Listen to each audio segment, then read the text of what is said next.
Hola. Hola. Hola. ¿Se escucha bien? Uf. Bueno, buenas. Bueno, cuánta gente. Gracias por venir y gracias a la organización por aceptar mi charla. Estoy muy nerviosa, es la primera vez que doy para tanta gente. Imagínense que en física somos bastante pocos. Pero bueno, les voy a hablar un poco de lo que yo hago.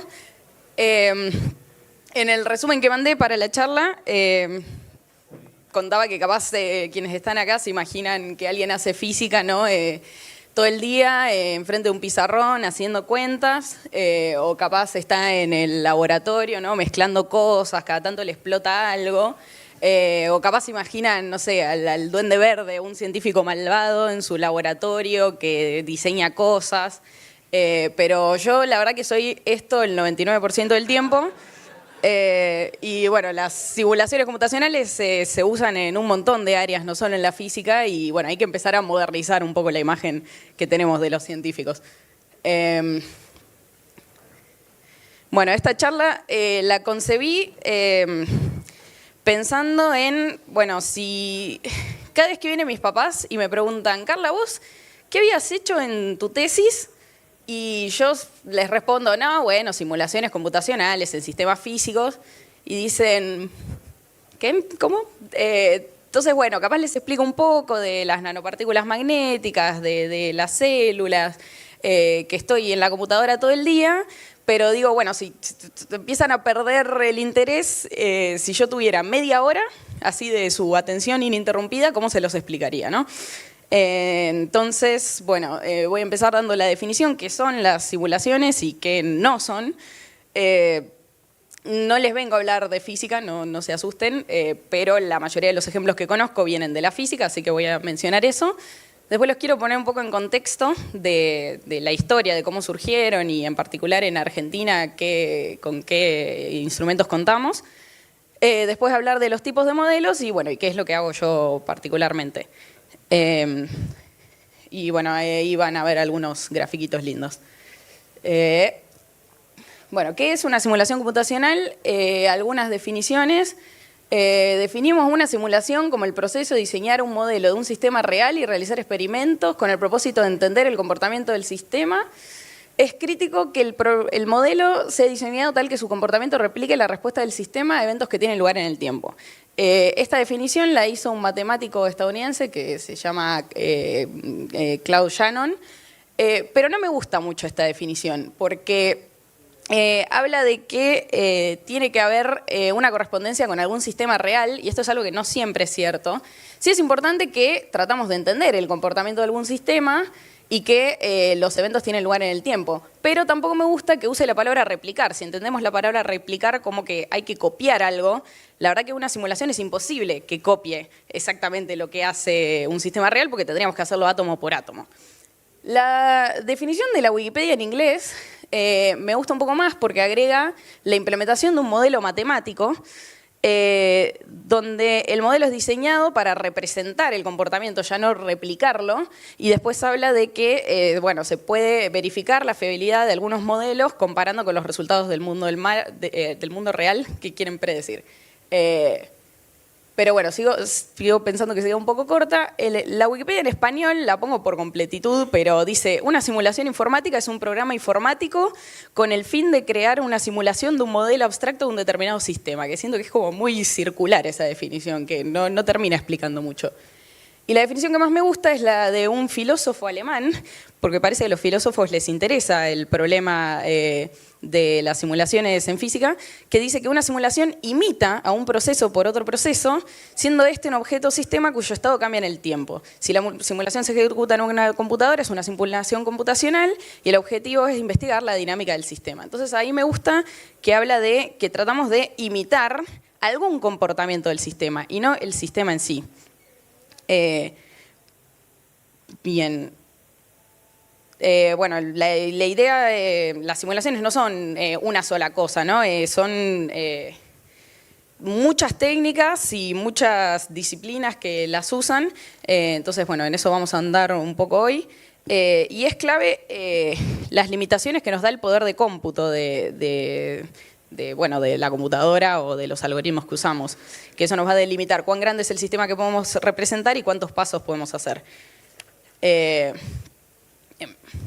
no es una simulación computacional. Bueno, hablamos de modelos matemáticos que tienen que estar implementados en una computadora, ¿no?, para imitar algún proceso. Bueno, nosotros no somos los simuladores, tampoco hacemos videojuegos y tampoco hacemos películas animadas, aunque uno podría considerarlos capaz una simulación computacional. Lo que importa es el para qué hacemos la simulación. Digamos, si el objetivo es de entretenimiento o artístico, entonces no es lo que estamos teniendo en cuenta hoy. Pero un dato random es que los modelos que se usaron en la película de Frozen para animar a la nieve, después terminaron sacando papers sobre modelos de avalanchas. Entonces, una cosa puede llevar a la otra. Bueno, y ahora quería contar algunos hitos históricos sobre las simulaciones. En esta foto ven a un físico estadounidense que se llama Leslie Comrie, que en la Universidad de Columbia en 1928 hizo el primer cálculo científico en una computadora analítica. Era una computadora que tenías que meter unas tarjetas perforadas para que pudiera hacer las cuentas, y lo que hizo fue calcular la órbita de la Luna desde el año 1935 hasta el año 2000.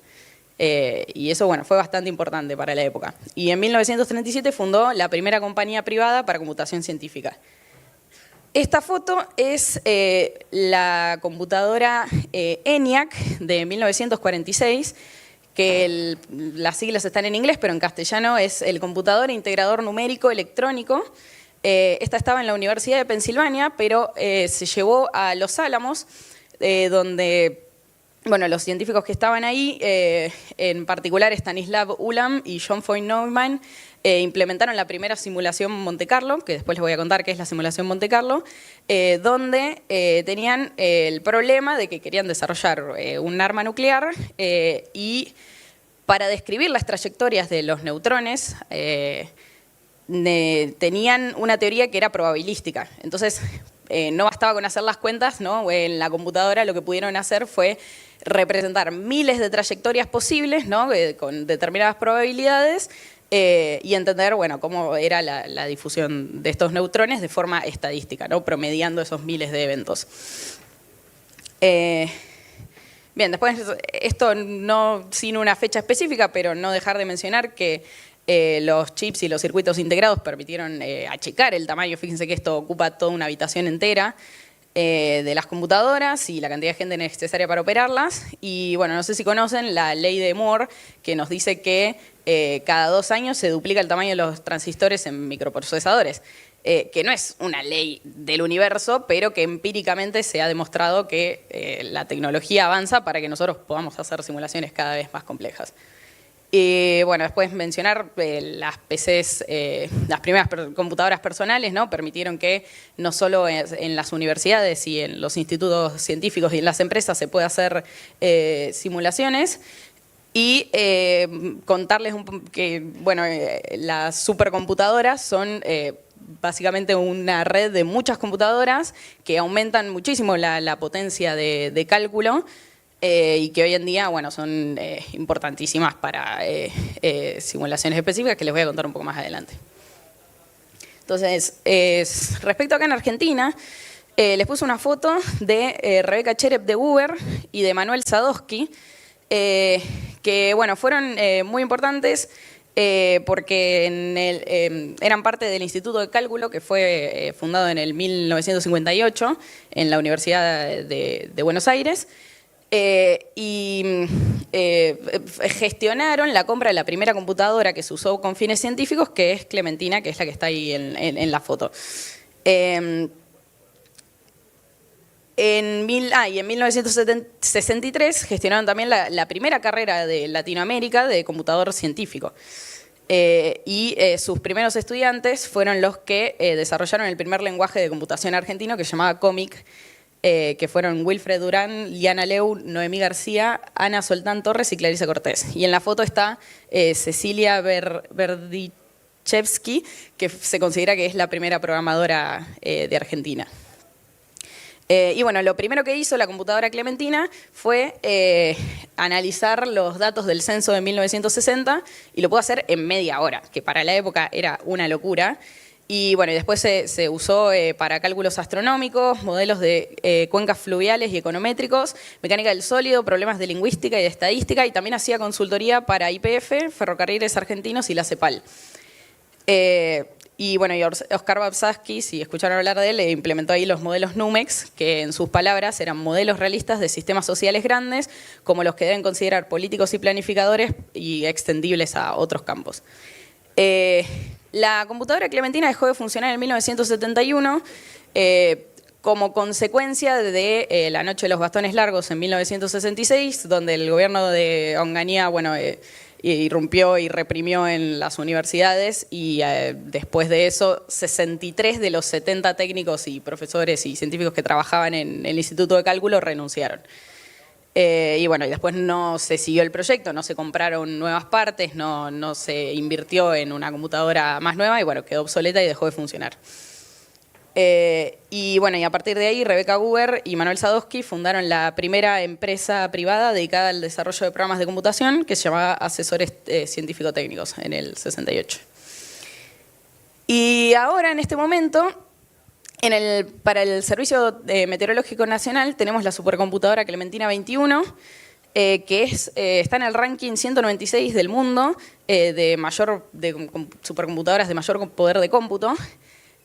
Lo cual es importantísimo porque el 90% del tiempo que esté funcionando va a ser de uso abierto. Es decir, que los investigadores del CONICET, de distintas universidades, de organismos como la CONEA y el INTI, y privados con necesidades de investigación y desarrollo, pueden aplicar para correr sus simulaciones en la supercomputadora.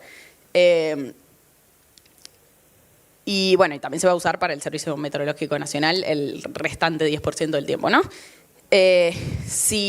Bueno, es importante tener una supercomputadora, digamos, de esta escala en el país y que esté abierta para uso federal, porque sin acceso a eso, ¿no? Tenemos que pedirle el poder de cómputo a otros países, lo que significa tener que adecuarnos a su agenda de investigación, o pedirles plata o simplemente resignarnos al poder de cómputo que tenemos ahora. Y bueno, esta es la más importante de toda Latinoamérica, de uso abierto.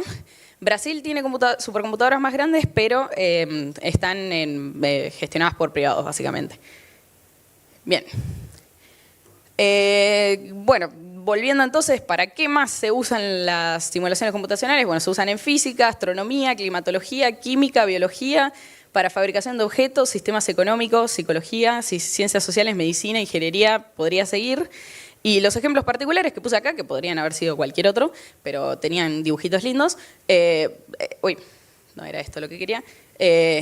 Estos son sistemas que se llaman de cristales líquidos, que presentan propiedades que están entre medio de los sólidos y de los líquidos y bueno, se usan para estudiar las pantallas de celulares, de televisión, de lo que vemos acá.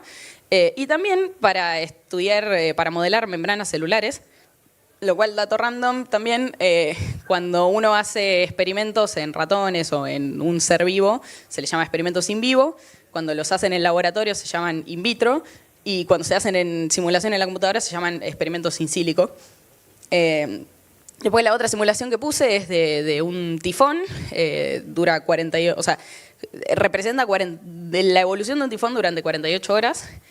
Después puse este de acá que representa la aerodinámica de un auto, ¿no? Para diseñar autos más eficientes. Y después una simulación de la NASA de 2 agujeros negros.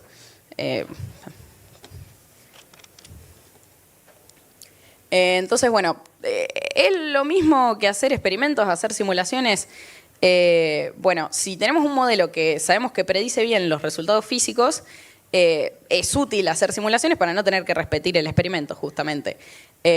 Acá, bueno, puse un chiste que solemos hacer los físicos, que es que donde alguien ve una vaca, nosotros vemos una esfera, la vaca esférica sin roce, porque nunca vamos a poder representar todo lo que nos importa o sea, nunca vamos a poder representar toda la vaca, solo las cosas que nos importan para la dinámica que estamos queriendo simular.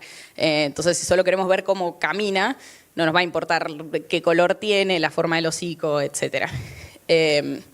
Pero bueno, nosotros sí hay teorías que definen, bueno, qué correspondencia formal hay entre el modelo simulado y el sistema que simula.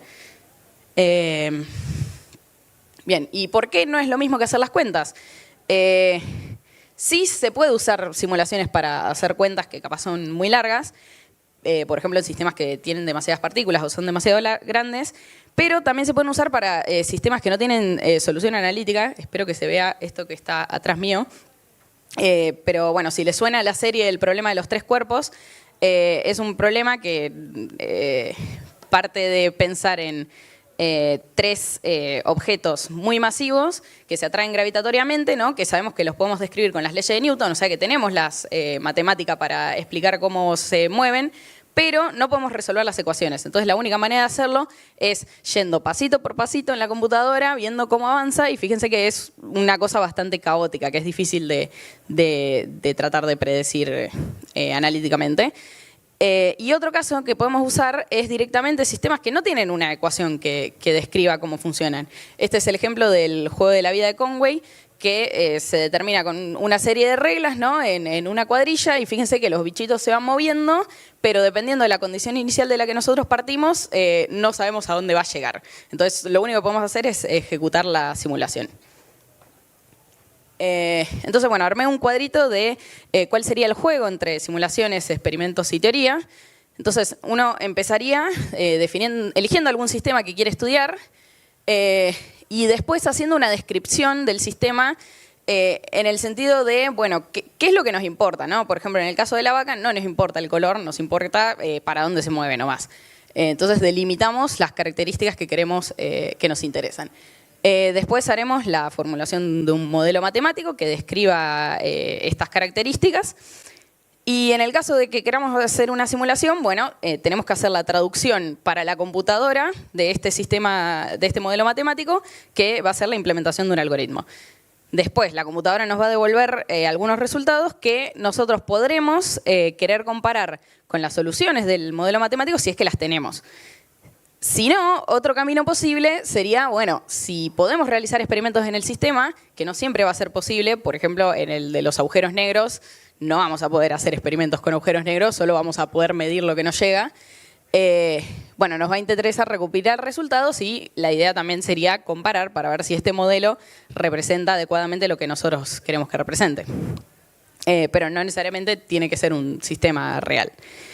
Este sistema tiene flechas que van para un solo lado, pero en realidad esto es retroactivo, ¿no? O sea, siempre que lleguemos a un punto, ¿no? Y capaz vemos que el modelo en realidad no hace lo que nosotros queríamos que hacía, o lo hace pero solo en determinadas condiciones, entonces siempre podemos volver para atrás y corregir o realizar más experimentos o agregarle más términos al sistema, usar computadores más grandes para aumentar el poder de cómputo.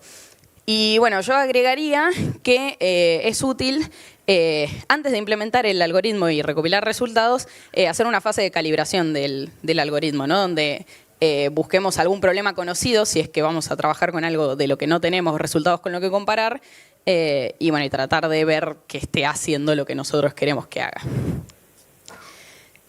Cuando hacemos simulaciones, entonces, bueno, lo que mencioné antes puede ser con modelos que no tienen solución analítica, cuando el tiempo de cómputo es superior al de resolución analítica. Por ejemplo, si tenemos 1 millón de partículas, no tiene sentido hacer esa cuenta.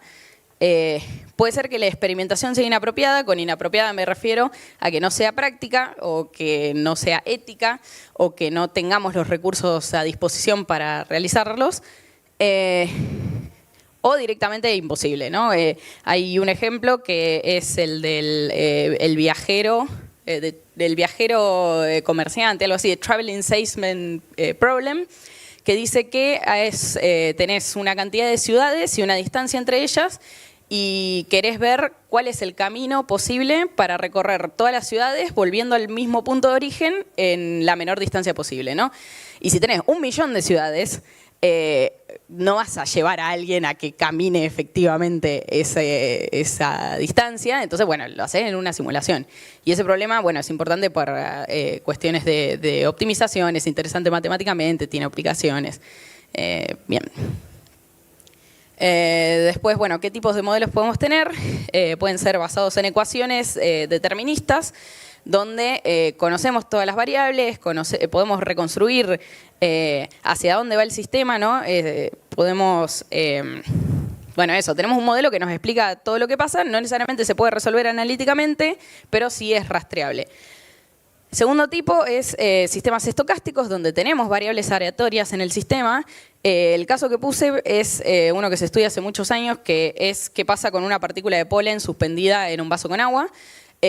Podríamos simular todas las moléculas de agua, ¿no? Golpeando entre sí, golpeándose con la partícula de polen, o podemos decir, bueno, no importa eso, lo podemos proponer un modelo donde los choques son proporcionales a la temperatura y lo implementamos con una variable aleatoria y entonces solo tenemos que simular la trayectoria de la partícula de polen. Y bueno, esto se suele hacer en física con lo que se llama el método Monte Carlo, que es el que les había mencionado anteriormente, para implementar la temperatura, y no se puede rastrear la trayectoria única de una partícula, sino que tenemos que repetir muchas veces la simulación para sacar un promedio y estudiar estadísticamente el problema. Y el otro que quiero mencionar son los modelos basados en agentes. ¿Qué quiere decir? Quiere decir que no tenemos ecuaciones que describan las propiedades del sistema, sino que hay una serie de reglas que nos dicen cómo va a evolucionar cada uno de los agentes del sistema, ¿no? Que pueden ser, por ejemplo, personas en las que queremos estudiar la propagación de epidemias, o puede ser la dinámica de una población. Por ejemplo, hay un modelo que habla de cómo depredadores depredan a distintas presas. O sea, lo que importa es que las reglas nos dicen cómo es el comportamiento individual y cómo interactúan entre sí. El ejemplo que les puse acá es un ejemplo de modelo de quema de bosques, donde con una dada probabilidad un árbol se prende fuego y se va propagando el fuego al resto de los árboles contiguos, y con una dada probabilidad después se regenera ese árbol. Lo interesante de los modelos basados en agentes es que no necesariamente a nivel individual son realistas, ¿no? Porque, no sé, un árbol, ¿por qué se prendería fuego solo? O sea, va a pasar algo ahí. Pero sí nos importa que los patrones emergentes describan dinámicas que sean interesantes o comparables con otra cosa, ¿no? Con un sistema físico. Bien, y para ir redondeando, contarles qué es lo que hice yo. Mi tesis de licenciatura en física en la UNLP. Nosotros no tenemos una materia que sea de simulaciones computacionales, está un poco viejo el plan de estudios, pero sí tenemos una optativa, que bueno, ahí la cursé y aprendí algunas de las cosas que les conté acá. Y la tesis la hice en el Instituto de Investigaciones Físico-Químicas Teóricas y Aplicadas en La Plata, el INIFTA se llama. Y bueno, trabajé con un sistema de nanopartículas magnéticas, con un modelo teórico que está muy estudiado en nanopartículas, que reproduce bien la dinámica que se ven en los experimentos. Y en particular el problema que tenía es que como había interacciones entre las partículas, la energía crece con muchos términos, ¿no? Si tenemos n partículas, crece con n cuadrado. Yo tenía 100 partículas, entonces las interacciones eran 100 al cuadrado, 10.000 partículas. 10.000 interacciones, perdón, que tener en cuenta. Entonces lo que me interesaba era ver la dinámica de las partículas en promedio, pero también individualmente, y por eso saqué, bueno, estas simulaciones donde cada flecha representa una partícula. Y bueno, van respondiendo ante la acción de un campo magnético externo. Acá, bueno, por eso usé las simulaciones, pero también porque nosotros queríamos agregar efectos de temperatura, entonces el tipo de simulaciones que usamos fue Monte Carlo. Y bueno, el tiempo de cómputo en el clúster era de casi un mes por cada una de las condiciones que teníamos que probar, por la cantidad de términos que teníamos y porque necesitamos tomar muchas repeticiones de esto mismo para poder sacar suficiente estadística para hacer los promedios que queríamos, ¿no? Así que bueno, no me quiero meter más con la física. Yo ahora estoy haciendo un doctorado en el Instituto de Física de Sistemas Líquidos y Biológicos, y sigo haciendo simulaciones. pero ahora en células, pero las células no son muy distintas de las nanopartículas magnéticas, porque siguen siendo flechitas que se mueven y que interactúan entre sí. Después, las propiedades intrínsecas importan cuando se quiere hacer la interpretación, pero no tanto para implementar la simulación en sí. Y bueno, les iba a mencionar por arriba, pero ya me estoy quedando sin tiempo, los institutos en La Plata más importantes que hacen física, que son, bueno, este es el IFLISIB, donde estoy haciendo mi doctorado, este es el INIFTA, donde hice mi tesis, y acá el IFLP, el Instituto de Física de La Plata. Bueno, si quieren buscar las líneas de investigación que se hacen ahí, sean bienvenidos. Y bueno, como conclusiones, quería destacar que en este país es muy importante la inversión estatal en ciencia para el desarrollo de la ciencia del país, particular, por ejemplo, con la computadora Clementina o con Clementina 21, pero también, en las universidades públicas. Yo me formé en una universidad pública y, ahora tengo una beca de CONICET. Y me parece importante como de trabajar en el país que invirtió en mi educación, ¿no? Y sobre Clementina 21, quería mencionar que no encontré en ningún lado que ya esté operativa al 100%, a pesar de que se predecía que para mayo de este año tenía que estarlo. Si me equivoco, por favor, corríjanme, pero en este momento no hay continuidad de las inversiones que se venían haciendo para mantener el nivel de cómputo alcanzado. Y bueno, es importante que pensemos qué país queremos, que hay un montón de ciencia que se hace acá, básica y aplicada, y bueno, estaría bueno que se siga invirtiendo y que no se desfinancie. Así que bueno, muchas gracias. Si quiere alguien la bibliografía de lo que leí para esto, me pueden escribir por mail.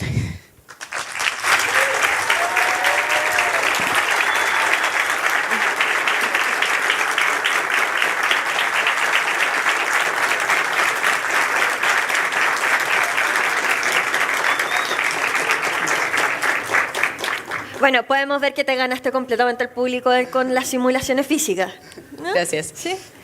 Así que vamos a entrar en la parte que creo que a ustedes les interesa bastante, que son las preguntas, porque asumo que algunos de ustedes quedan con preguntas. Así que levantemos las manos para que vaya alguna de las chicas con el micrófono y podamos empezar la ronda de preguntas. ¿Por allá había visto a alguien? Por favor. ¿Preguntas? ¿Preguntas? Ahí.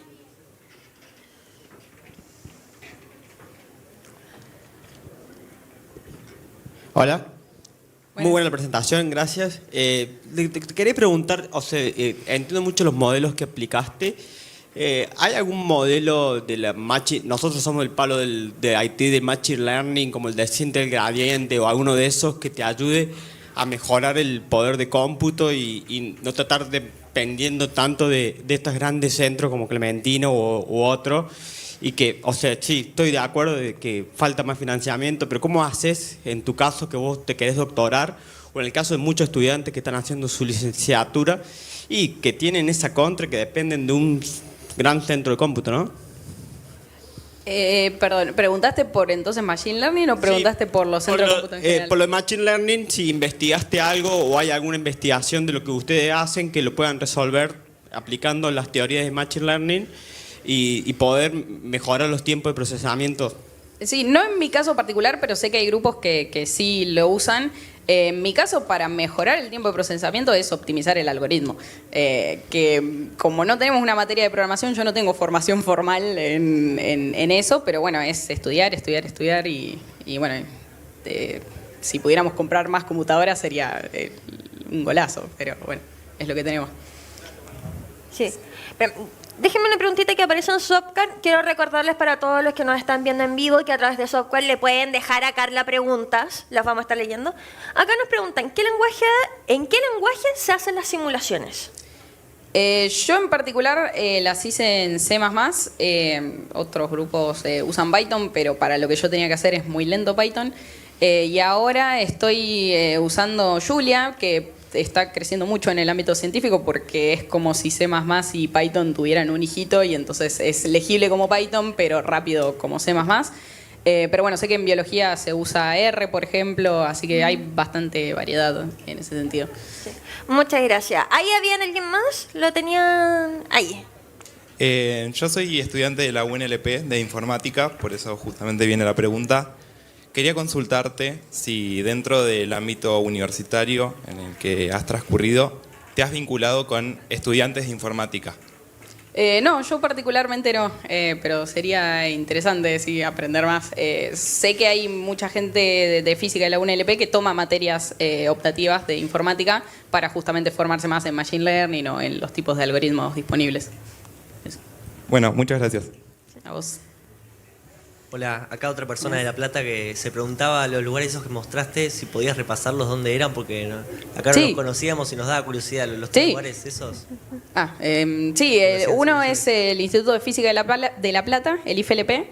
El otro es el INIFTA, Instituto de Investigaciones Físico-Químicas Teóricas y Aplicadas. Y el IFLISIB, que es el Instituto de Física de Sistemas Líquidos y Biológicos. Hay más institutos que hacen investigaciones en ciencia. Estos son los que yo tengo más cercanía por ser estudiante de física, pero también hay un instituto de óptica, institutos de genómica. Bueno, en La Plata hay un montón. Seguro acá hay más todavía, pero no los conozco. ¿Otra pregunta? Ahí. Allá. Pero... no, ¿qué? El proceso, Sí, dale. el proceso que simulas es pseudo random o random real. No, siempre pseudo random porque siempre está bueno poder repetir la simulación con la secuencia pseudo random que elegiste para ver que capaz cambiaste una variable y no hayas roto todo lo que ya habías construido antes. Sí. Ya, ahora Buenas. sí. ¿Acá? Sí. Tengo una consulta. Hoy en día en sistemas estamos viendo que todas las soluciones tienden a ir más a lo cloud. Es decir, quizás ya no... Perdón, tener- ¿cómo? ¿Un poco En más fuerte? Perdón, en sistemas todo está tendiendo a ir un poquito más a lo cloud, que es decir, ya no se tiene tanto quizás los fierros, o sea, no te compras la supercomputadora, sino que solés alquilar por una suscripción, lo que sea, un determinado tiempo. Entiendo, obviamente, eso te modifica la agenda. Pero digo, ¿vos podés suscribirte a servicios que te permitan correr tus simulaciones? Sí. En particular en los institutos en los que yo trabajé tienen sus propios clúster de computadoras, que también no son Clementina, pero funcionan para lo que queremos hacer. Pero sí, si quisiera hacer simulaciones más grandes, bueno, hay que acceder a cosas afuera. En este momento, eso desconozco si hay acceso en este momento a Clementina 21, por ejemplo, pero teóricamente uno tendría que aplicar ahí para... porque es de acceso abierto, ¿no? Para hacer las simulaciones. ¿Otra pregunta? Ahí tienen. Van con un poco de paciencia, por favor. Así que nuestro staff hace todo lo posible por llegar. No, quería preguntar si usan computación cuántica para... Sí, yo particularmente no. Hay grupos en el Instituto de Física de La Plata que investigan sobre computación cuántica, pero las computadoras cuánticas de hoy en día todavía no están para el alcance de superar las tecnologías que tenemos hoy en día. Pero bueno, sería muy interesante ver qué pasa. Gracias. Y me gustó mucho la presentación. Bueno, muchas gracias. ¿Alguna otra pregunta? Ahí.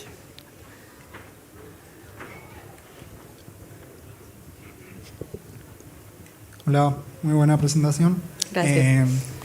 Una cosa que no me quedó clara, cuando mencionaste tu tesis, dijiste que en cada iteración que tenías que correr, ¿se tardaba meses por cada iteración o No, tardábamos un mes en completar una secuencia de variables específica, pero no porque el código en sí tardara un mes, sino porque teníamos que repetirlo suficientes veces para tener la estadística que necesitábamos para estudiar los procesos físicos, ¿no? Ok, no me había cerrado como cuánto tiempo tardaste en hacer tu tesis, por ejemplo, si los tiempos eran tan largos. Un año. Ok, Sí. gracias. ¿Alguna otra pregunta? Ahí. Por favor, no baje el brazo para que lo encuentren. Sí, quería consultar cómo calculan la confianza del modelo para aplicar una teoría y después volver a aplicarlo de vuelta. Sí, eso podría ser una charla en sí misma. En mi caso particular, para el modelo que tenía, podía sacar como un intervalo de confianza, ¿no? A partir de los promedios sacas la desviación estándar. Pero bueno, pueden aparecer problemas, no sé, de redondeo de la computadora o de que te falle la memoria y eso no lo tenés en cuenta hasta que lo corres.